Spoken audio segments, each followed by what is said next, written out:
حضرت سلیمان علیہ السلام نے اپنے لشکر پر نظر ڈالی، ایک پرندہ غائب نظر آیا۔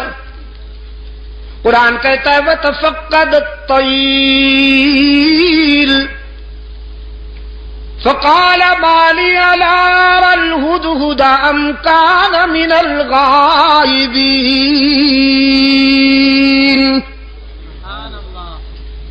حضرت سلیمان علیہ السلام نے ایک پرندے کو غائب پایا، فرمانے لگے کیا بات ہے، مجھے ہدہد نظر نہیں آ رہا، ذرا دیکھو لشکر کے کسی کونے میں چھپا بیٹھا ہے یا پھر میری اجازت کے بغیر کہیں چلا گیا ہے، تلاش کرو۔ یہ ہدہد جانتے ہیں آپ؟ جی کیا فرمایا؟ اچھا ملا چرگت، تمہارے صدقے جاؤں، یہ کب سے ملا بن گیا بھائی؟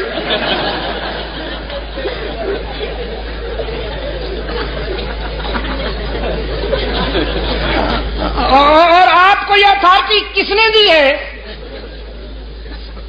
کہ جس پرندے کے بھی ذرا بال ادھر ادھر ہو جائیں آپ اس پہ ملا کا ٹائٹل فٹ کر دیں؟ یار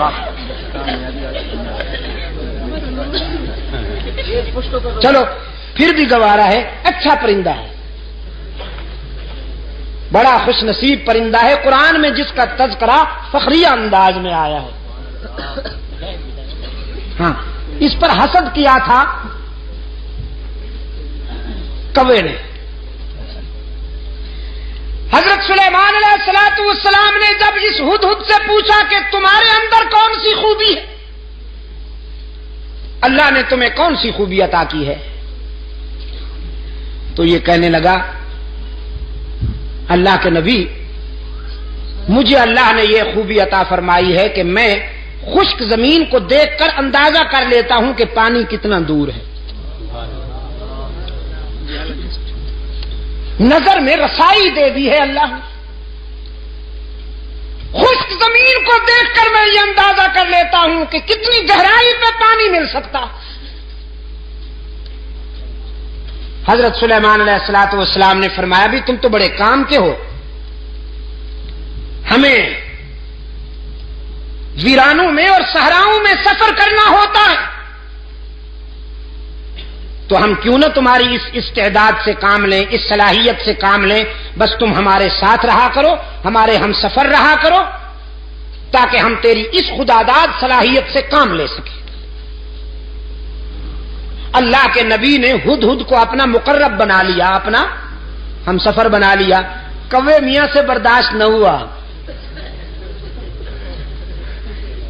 یہ کوا جانتے ہیں نا آپ، کالے لباس والا مسٹر بلیکی ہی،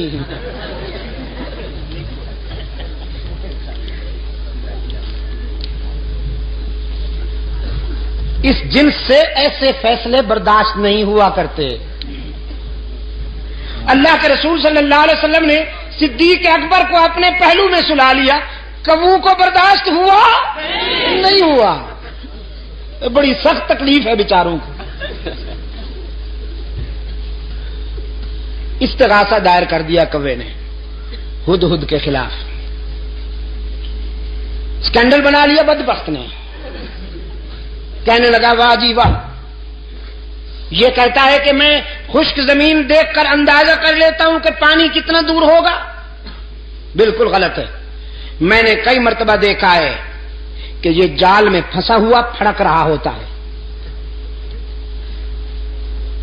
اگر اس کی نظر میں اتنی رسائی ہے کہ یہ خشک زمین دیکھ کر پانی کی گہرائی معلوم کر لیتا ہے تو جال کو کیوں نہیں دیکھ لیتا، اس میں پھنس کیوں جاتا ہے؟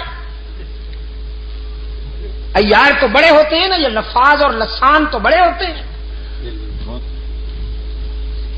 اس انداز خطابت میں استغاثہ دائر کیا کہ سننے والے بھی متاثر ہوئے، کہنے لگے جی بالکل ٹھیک ہے، یہ تو بات واقعی تفصیل طلب ہے، وضاحت طلب ہے کہ اگر ہدہد پانی کی گہرائی کو دیکھ لیتا ہے تو زمین کے اوپر جو جال تنا ہوا ہوتا ہے اس کو کیوں نہیں دیکھ لیتا؟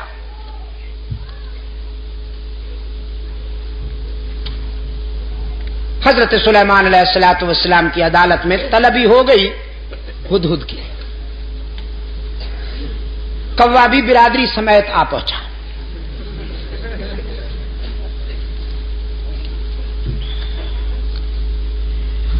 حضرت سلیمان علیہ الصلوۃ والسلام نے کوے سے کہا اپنا استغاثہ بیان کرو.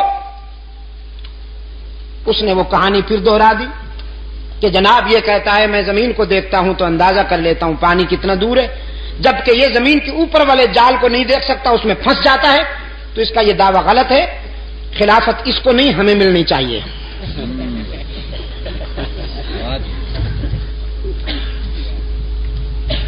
مولانا رومی رحمت اللہ علیہ نے اس سوال و جواب کو منظوم کر دیا ہے اپنی مثنوی میں. مجھے افسوس ہے کہ وہ پوری تو مجھے نہیں آتی، ایک دو شعر حافظے میں رہ گئے ہیں، وہ عرض کر دیتا ہوں. ہدہد نے جب کوے کا استغاثہ سنا تو مسکرا دیا. فرمایا ذائقو از حکم مولا منکرست، ذائقو کیوں ذائقو از حکم مولا منکرست، صد ہزاراں عقل دارد کافرست. یہ کوا جو لفاظی کرتے ہوئے میرے خلاف استغاثہ لایا ہے، اصل میں یہ میری صلاحیت کا منکر نہیں، اللہ کی تقدیر کا باغی ہے. وہ جو جال تنا ہوا ہوتا ہے جس میں میں پھنس جاتا ہوں، وہ میری نظر کی کمزوری نہیں ہوتی، تقدیر کی بالا دستی ہوتی ہے. من ببینم دام را اندر ہوا، من ببینم دام را، میں ہوا کی اڑانوں میں جال کو دیکھ سکتا ہوں، لیکن تقدیر کی بالا دستی میرے شعور پہ پردے ڈال دیتی ہے. دیکھتا تو ہوں لیکن سمجھ نہیں پاتا، بالآخر جال میں پھنس جاتا ہوں. وہ میری نظر کی کمزوری نہیں ہوتی، اللہ کی تقدیر کا فیصلہ ہوتا ہے. سلیمان علیہ السلام نے فرمایا اخرج انک رجیم، دفعہ نکل جا، بکواس کی ہے تو نے. اللہ نے جب یہ استعداد عطا کی ہے تو تجھ سے برداشت کیوں نہیں ہوتی؟ کوے نے کہا جی جاتے ہیں، ناراض کیوں ہوتے ہیں؟ جاتے ہیں ناراض کیوں ہوتے ہیں؟ نکل جاؤ نا. جاتے ہیں جی، احتجاج کرنے کی تو اجازت ہے، پروٹیسٹ تو کریں ہم، ذرا تحریک تو چلائیں آپ کے اس فیصلے کے خلاف. سلیمان علیہ السلام نے فرمایا قیامت تک چیختے اور چلاتے رہو گے، تمہارا منہ بھی کالا رہے گا، تمہارا جسم بھی کالا رہے گا. حسد کے مارے ہمیشہ حسد کے اندھیروں میں ڈوبے رہتے ہیں. اللہ جنہیں اپنے فضل و کرم سے نوازے وہ پیغمبر کے پہلو میں سوتے رہتے ہیں.